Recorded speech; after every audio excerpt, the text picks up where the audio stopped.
बहुत समय पहले की बात है। एक छोटे से गांव में रामदीन और उसकी पत्नी कमला रहते थे। रामदीन ने अपने जीवन में कई दुख और संघर्ष झेले थे। वह एक मेहनती किसान था, जिसने हमेशा अपने परिवार की भलाई के लिए पसीना बहाया, लेकिन उसे कभी जीवन में सच्चा सुख नहीं मिला। कमला, उसकी पत्नी, बहुत ही लालची और घमंडी स्वभाव की थी। उसे सिर्फ पैसों और गहनों की फिक्र रहती थी। घर में अन्न हो या न हो, उसे केवल अपने कपड़े, गहने और आराम की चिंता रहती। रामदीन, कब तक इस गरीबी में झेंगे?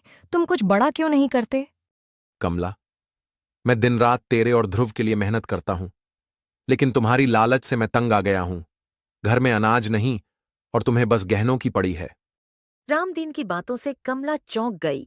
उसने पहली बार अपने पति के मुंह से ऐसा सुना था, लेकिन फिर भी उसकी समझ में कुछ नहीं आया। तुम कमाते ही क्या हो? दिन भर खेत में झुलसते हो और लाते हो दो पैसे। तुम्हारे कारण ही तो मैं इतनी तंगहाली में जी रही हूं। जो भी कमाया तुम्हें ही दिया। बाजार में मंदी है और कुछ महीने पहले बारिश ने फसल भी बर्बाद कर दी। अब जो भी मिलता है उससे रात का खाना लाता हूं, लेकिन तुम उसे भी अपने शौक में उड़ा देती हो। अब मुझसे नहीं सहा जाता। मैं अपने मायके जा रही हूं और ध्रुव को भी ले जा रही हूं। अब तुम अकेले देखो कैसे जीते हो। अगली सुबह कमला ध्रुव को साथ लेकर चली गई। रामदीन बस एक किनारे खड़ा देखता रहा। उसने आवाजें दी, मगर कमला ने पीछे मुड़कर भी नहीं देखा। थक हार कर वह जमीन पर बैठ गया। कुछ ही दिनों में फसल पकने वाली थी और रामदीन सोचने लगा कि अब वह अकेले कैसे खेत काटेगा। दिन बीतते गए, फसल पक गई और अब उसे काटने का समय आ गया। रामदीन अकेला ही खेत में जाकर फसल काटने लगा। दोपहर होते होते उसका पुराना साथी चंपक वहां आया। अरे रामदीन, अकेले ही फसल काट रहे हो? हमें बुला लेते, हम भी मदद करते। कभी ना कभी तो अकेले ही सब करना पड़ेगा ना। अब तो कमला और ध्रुव भी नहीं है। तुम अब बूढ़े हो चले हो, 2 बीघा जमीन अकेले कैसे काटोगे? वैसे भी जब अपना साथ छोड़ जाए तब जिंदगी और कठिन हो जाती है। क्या करूं चंपक भाई, मुझे ही ये सब करना पड़ता है। रोज रोज किसे कहूं मदद के लिए, इसलिए मैं खुद ही खेत में चला आया हूं। तुम क्यों अकेले काम करोगे? मैं हूं ना, तुम्हारे साथ काम करने के लिए। मैं मदद कर देता हूं। नहीं नहीं भाई, मैं खुद ही कर लूंगा। तुम परेशान मत हो, कुछ ही दिनों की तो बात है। रामदीन अपने काम में लग गया। चंपक चुपचाप अपने घर की ओर लौट गया। रामदीन धीरे धीरे कुछ दूर तक फसल काट चुका था। वह थका हुआ सा लग रहा था। कब शाम हो गई मुझे पता भी नहीं चला। रामदीन जल्दी जल्दी घर की ओर जाने लगा। घर पहुंचकर अपने लिए कुछ खाने को बनाने लगा। कुछ ही समय बाद उसके पास एक गरीब और लाचार व्यक्ति आया। उसके कपड़े फटे हुए और बहुत पुराने थे। ऐसा लग रहा था जैसे वह कई दिनों से नहाया भी नहीं है। उधर रामदीन खाना खाने ही जा रहा था, तभी उसके कानों में एक करुण और थकी हुई आवाज आई, बाहर से। कोई है क्या घर में? मुझे जैसे गरीब को कुछ खाने को दे दीजिए तो आपका भला होगा। मैं कई दिनों से कुछ खाया नहीं हूं। रामदीन चुपचाप एक जगह बैठकर उस व्यक्ति की सारी बातें सुन रहा था। लगता है मुझसे ज्यादा इस व्यक्ति को खाने की जरूरत है। मैं तो बाद में भी बनाकर खा सकता हूं, पहले इसे खिला देता हूं। रामदीन हाथ में खाना लेकर उस व्यक्ति के पास गया। ये लो भाई, लगता है मुझे नहीं, आपको इस खाने की जरूरत ज्यादा है। आप तो कई दिनों से भूखे हो, इसे खा लीजिए। भगवान आपका भला करे मालिक। मुझ जैसे भिखारी को आपने खाना दिया। आप सच में बहुत दयालु हैं। जीवन में हमने यही सीखा है, जिसके नसीब में जो है उसे वो मिलकर ही रहता है। लगता है आज ये खाना आपके नसीब में था। भिखारी ने रामदीन को खूब सारी दुआएं दी और फिर वहां से दूसरे गांव की ओर चला गया। इस तरह समय बीतता गया। रामदीन अकेले ही फसल काटता रहा। अब उसकी उम्र जवाब देने लगी थी, लेकिन उसके हौसले आज भी उतने ही मजबूत थे। उसने चंपक की मदद लेने से इनकार कर दिया, क्योंकि अब उसे अकेले ही सब कुछ करने की आदत हो गई थी। दूसरी ओर कमला अपने मायके में आराम की उम्मीद लेकर गई थी, लेकिन वहां हालात कुछ और ही थे। माँ, पिताजी, मैं कुछ दिन यहीं रहूंगी। अब रामदीन के साथ नहीं रह सकती। बेटी, हम भी अब बूढ़े हो गए हैं। घर चलाना मुश्किल होता है। तुमने इतना बड़ा फैसला बिना सोचे समझे कैसे ले लिया? माँ, मैं अब और गरीबी नहीं सह सकती थी। दिन बीतते गए। कमला को समझ आने लगा कि मायके में न तो पहले जैसा प्यार रहा और न ही कोई सुविधा। वहां पर सब उसे ताने देते और उसकी मौजूदगी अब बोझ सी लगने लगी। माँ, पिताजी बुरे नहीं थे। वो तो हर दिन मेहनत करते थे। आप ही हर वक्त ताने देती थीं। कमला चुप रह गई, लेकिन उसे बेटे की बात चुभ गई। इधर गांव में रामदीन की मेहनत रंग लाई। उसने धीरे धीरे पूरी फसल काटी और बाजार में बेचने ले गया।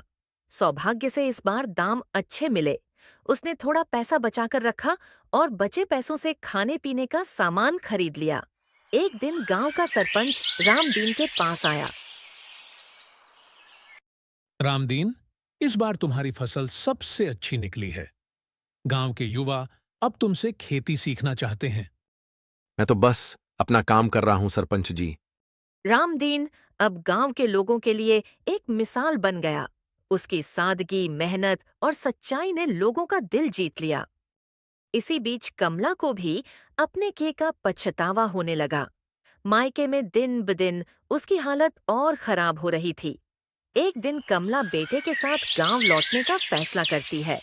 दोनों जंगल से होकर गुजर रहे थे।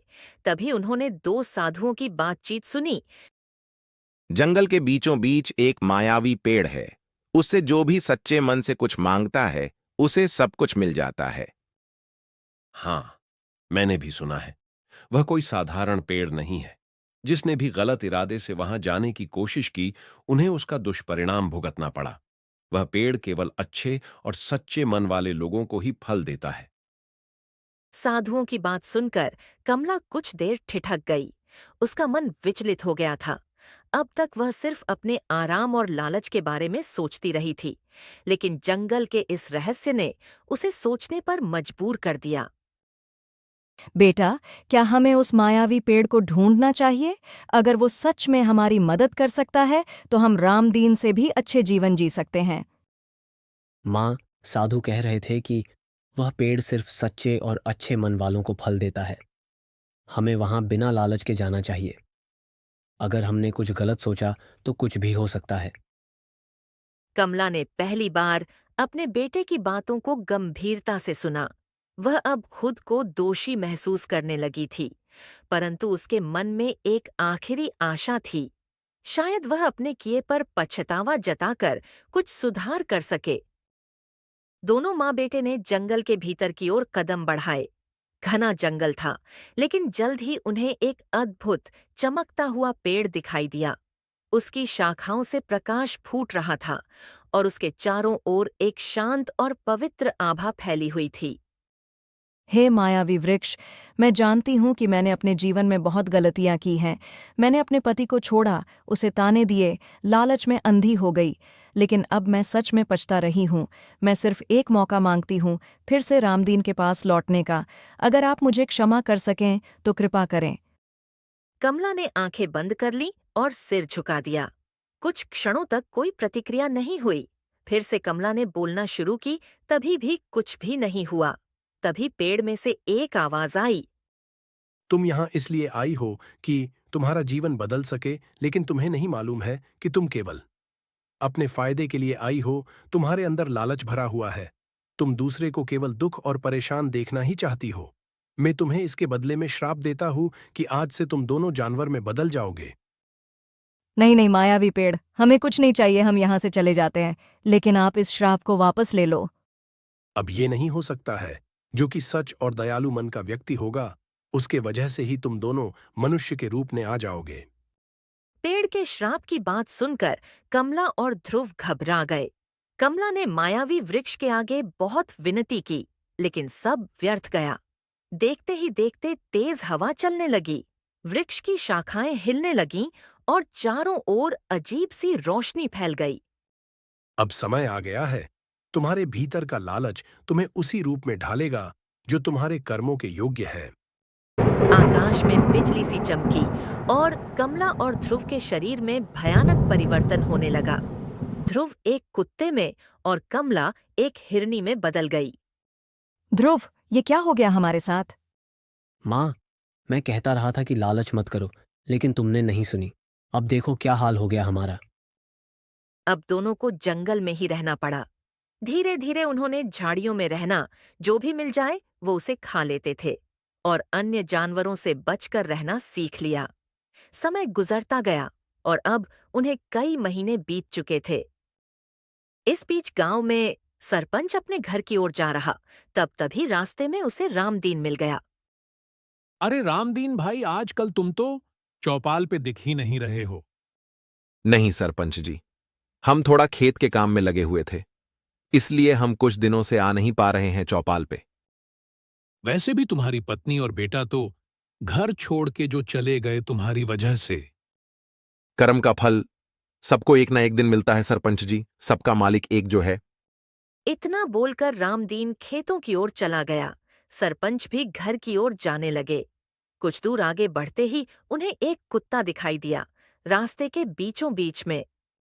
ये कुत्ता तो इस गांव का नहीं लग रहा है, फिर ये इस गांव में कहां से आ गया? कुत्ता सरपंच जी को घूर घूर के देख रहा था। तभी उसके ऊपर एक पेड़ की टहनी टूट के गिर गई, उसके पैरों पर। अरे मैं मर गया रे, कहां से मेरे ऊपर ये टहनी टूट के गिर गया? तभी उसी रास्ते से सरपंच की बेटी मीना वहीं से गुजर रही थी। उसने देखा कि उसके पिताजी के ऊपर एक पेड़ का टहनी टूट के गिरा हुआ है। मीना जल्दी से अपने पिताजी के पास जाने लगी। उनके पास पहुंचकर जल्दी से उठाई। पिताजी, आपके ऊपर ये टहनी कैसे गिर गया?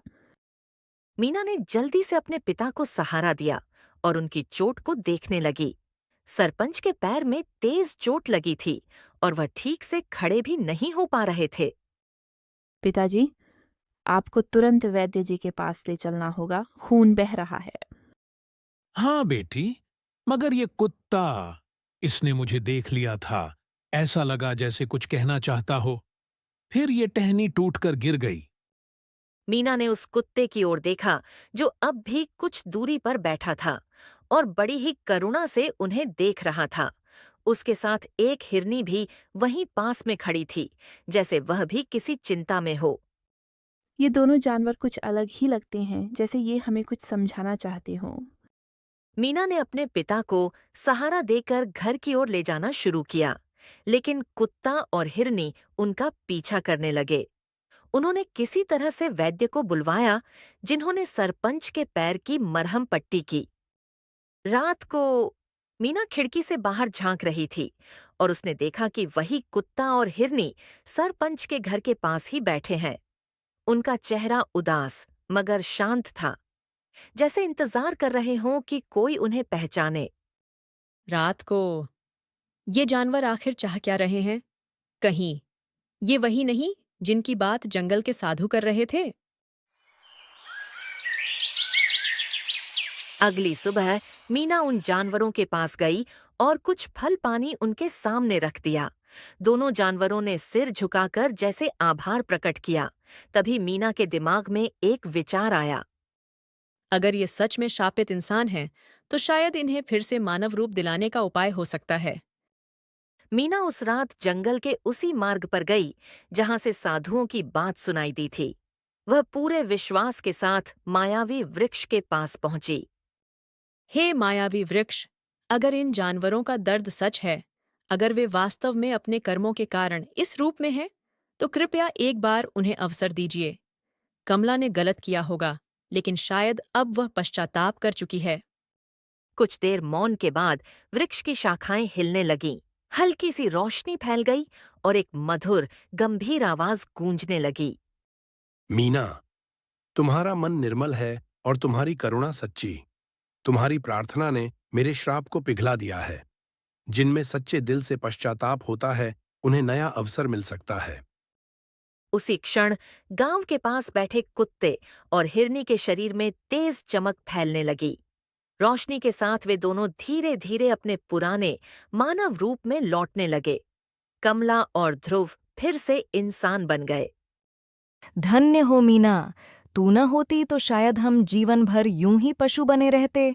अब समझ आया कि सच्चा सुख दूसरों की खुशी में है, न कि अपने लालच में। मैंने अपनी माँ को बहुत बार समझाने की कोशिश की, लेकिन अब हम सच में बदल चुके हैं। कमला और ध्रुव सीधे रामदीन के पास गए। रामदीन उन्हें देखकर चौंक गया, पर उनके चेहरे पर पश्चाताप देखकर कुछ कह नहीं पाया। रामदीन, मुझे माफ कर दो। मैंने अपने स्वार्थ में तुम्हें छोड़ दिया।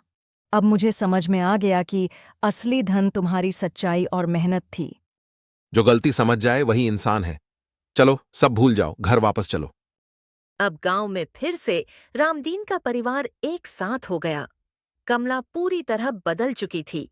अब वह दूसरों की मदद में विश्वास रखने लगी थी। ध्रुव भी अब गांव के बच्चों को पढ़ाने लगा। और वह मायावी वृक्ष, वह अब भी जंगल में था, शांत, चमकता हुआ, सिर्फ उन्हीं की प्रतीक्षा करता जो सच्चे दिल से सुधरना चाहते हैं। समय धीरे धीरे बीतने लगा। रामदीन का घर फिर से जीवन से भर गया। कमला अब पहले जैसी नहीं रही थी। अब वह सुबह सुबह उठकर रामदीन के साथ खेत में जाती, चूल्हे पर खुद खाना बनाती और गांव की औरतों की मदद करती। उसने जो कुछ खोया था उसे वह फिर से पाना चाहती थी, पर इस बार ईमानदारी और सेवा से। एक दिन गांव के स्कूल में ध्रुव गांव के बच्चों को पेड़ के नीचे पढ़ा रहा था। उसी समय सरपंच वहां आ पहुंचा। उसके साथ कुछ और गांव वाले भी थे। ध्रुव बेटा, तुमने तो कमाल कर दिया। अब बच्चे भी पढ़ने में रुचि ले रहे हैं। तुम्हारा पढ़ाने का तरीका बहुत अच्छा है। सरपंच जी, ये तो मेरा सौभाग्य है। जब तक मैं खुद भटकाव में था, मुझे कुछ समझ नहीं आता था। अब जब आंखें खुल गईं, तो जीवन का असली उद्देश्य समझ में आने लगा है। गांव के लोग अब रामदीन और उसके परिवार को आदर्श मानने लगे थे। रामदीन की मेहनत, कमला का पश्चाताप और ध्रुव की सेवा, ये तीनों मिलकर गांव में बदलाव ला रहे थे। लेकिन एक दिन गांव में अफवाह फैलने लगी कि पास के जंगल में मायावी वृक्ष की रोशनी फिर से तेज हो गई है। कुछ लोग कहते, शायद फिर से किसी का भाग्य बदलने वाला है। रामदीन भाई, क्या तुम्हें लगता है कि वो वृक्ष अब भी चमत्कार करता है? वो वृक्ष कोई चमत्कार नहीं करता चंपक। वो तुम्हारे मन का आईना है। अगर मन साफ है तो वृक्ष रास्ता दिखाता है। अगर मन मैला है तो वही रास्ता विनाश की ओर ले जाता है। इस रहस्य से गांव में एक नई सोच जन्मी। लोग अब अपने कर्मों को सुधारने लगे। बच्चों को सिखाया जाने लगा कि सच्चाई, ईमानदारी और सेवा सबसे बड़ा धन है। फिर एक दिन मीना, सरपंच की बेटी, धीरे धीरे ध्रुव के करीब आने लगी थी। गांव के लोग इस बात को भांपने लगे थे। मीना की सादगी और ध्रुव की निष्ठा, दोनों में गहरा मेल था। रामदीन भाई, लगता है अब रिश्ता भी जोड़ना पड़ेगा। सरपंच जी, अगर बच्चे राजी हैं तो हम क्यों पीछे रहें? गांव में सादगी से मीना और ध्रुव का विवाह हुआ। विवाह के दिन मायावी वृक्ष की दिशा में एक हल्की रोशनी फिर से दिखाई दी, जैसे आशीर्वाद दे रहा हो। गांव के लोग उस ओर नमन करते और फिर से एक नई सुबह का इंतजार करते।